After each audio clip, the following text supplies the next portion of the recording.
I'm back in the advanced server, and Zilong received a buff. Or is it? Basically, his second skill doesn't reset after every kill now. Instead, his first and second skill cooldowns get reduced after using his enhanced basic attack from his passive. Sounds kind of familiar, doesn't it? Anyways, enough talking, and without further ado, let's try it out in a solo rank game. Round 1. Fight! In this match, I'm playing in the EXP lane, and I'm going against Xborg. And no offense to Xborg mains out there, but he was never a problem for Zilong. Against two skilled players, Zilong will win most of the time. But considering most Zilong users are trolling or dumb, I won't be surprised if Xborg mains say otherwise.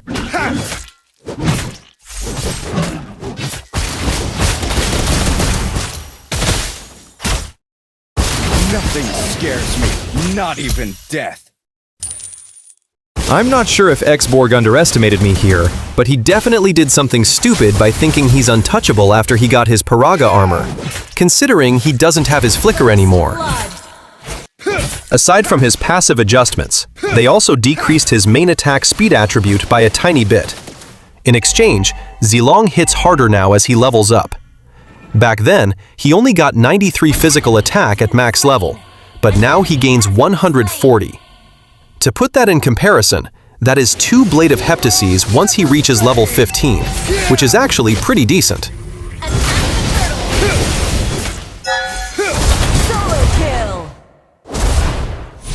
If you're thinking about Trinity build for Zilong, I wouldn't recommend it, since the Golden Staff synchronizes with his passive in ult form.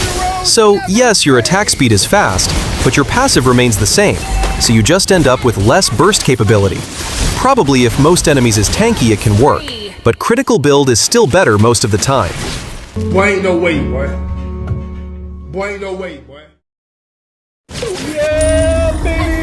That's what I've been waiting for. Honestly, this Xborg is just stupid. It would take an army. Stupid! Solo kill! Mega kill! Push first! Heroes never fade. Get over here! Mega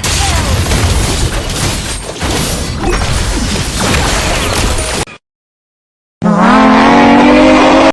Yep, Zilong's weakness remains the same, which is long stun and burst damage, so don't expect much. But what I can say is you'll probably be forced to counter this hero. I mean, he can go toe-to-toe with Alucard after all. Right off the bat, I can already see the difference. He's stronger now from early to late game. But the only noticeable downside is in the early minutes of the game, you can't spam your skill 2 on minions anymore. If you've ever played Zilong, you know what I mean. Let's say you're against YZ. You'll probably have to play safe until you get 1 or 2 items. Well, this is getting boring now. Our score is 29/4.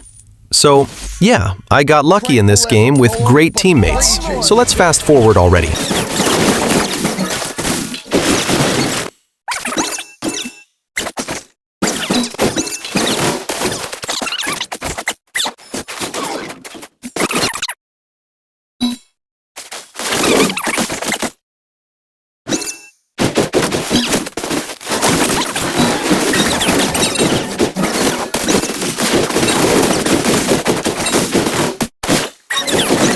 Tryhard Geek played Zilong in the jungle, and honestly it's not bad. And personally, I've always had this opinion that scaling fighters should always have a place in the jungle role, because there they can level up and build their items safer and faster. Enough yapping, let's go to the next round. Victory! Round 2. Fight! In this match, I'm competing against Bane, and as long as their Franco doesn't focus on me, I should be the one with the advantage in the early and late game. I won't teach you the proper rotation for a jungler in this video, but my destination would be the gold lane since Claude should be an easy pickoff with Zilong's kit. By the way, his clearing speed is actually pretty decent, but I wouldn't say it's out of the ordinary. But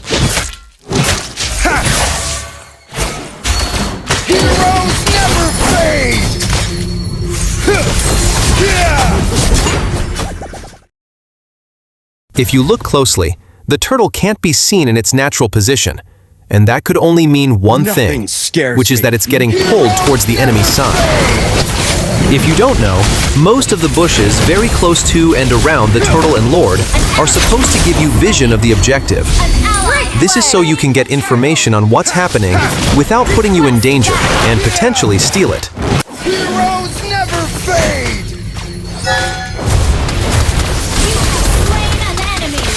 What's really great with using Zilong is most enemies underestimate you not because of your gameplay, but purely because of the hero you're using. And it can be really handy most of the time. An ally has slain the turtle. Being able to predict enemy moves is a trait every jungler should have, because it lets them always be one step ahead, know where the enemies would go, know where to gang, when to secure objectives, how to avoid getting caught, set up plays for their team, punish the enemy's mistakes, and basically control the pace of the game from start to finish. Solo kill. Unstoppable. If you reach to this part of the video, consider leaving a like and subscribe to the channel. My goal is to reach 1,000 subscribers for now. Double kill. Your team It would take an army to stop me! ally has been Never fade! instant kill. That was amazing. Legendary. Well played. Here I made a mistake. They just had a clash, so I expected my team to go in, and I didn't expect anyone waiting in the bush. There's something weird that happened here. Claude was clearing the mid lane, then suddenly he was in the bush, even though I didn't see him enter it. I already have an idea. He probably used his holographic teleportation skill on the bush. That's why I didn't see him. Nothing scares me, not even death. Patience. Team Don't destroyed. do anything stupid.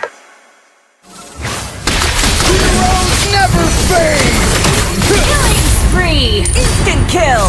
Well played. With this new Zilong adjustment, you probably already have a lot of experimental builds in mind, like cooldown items for Zilong, or fighter build Zilong. But if you're asking for my advice, I would say it's best if you just stick to critical build, since it really brings out his damage, which is Zilong's main thing. But don't just take my word for it, try it for yourself. This is my build and emblem, and as I always say, adjust the build depending on the situation and enemy lineups. I built Swift Boots instead of Rapid Boots, since his base attack speed is nerfed. Next is his essential critical items, which are Windtalker and Berserker's Fury. And because his passive already gives him some sort of sustain, I built Great Dragon's Spear instead of Haas Claw. Then, for the last two items, you can decide if you want to build more damage, more sustain, or a counter item. It would take an army to stop me! The enemy was getting a comeback. I even died a few times, so I decided to do what most good Zilong users do, which is to backdoor push. At the first try, they reacted quickly, so I decided to retreat. This is my second try, and they caught on to what I was planning, so they left someone to defend it and even had backups.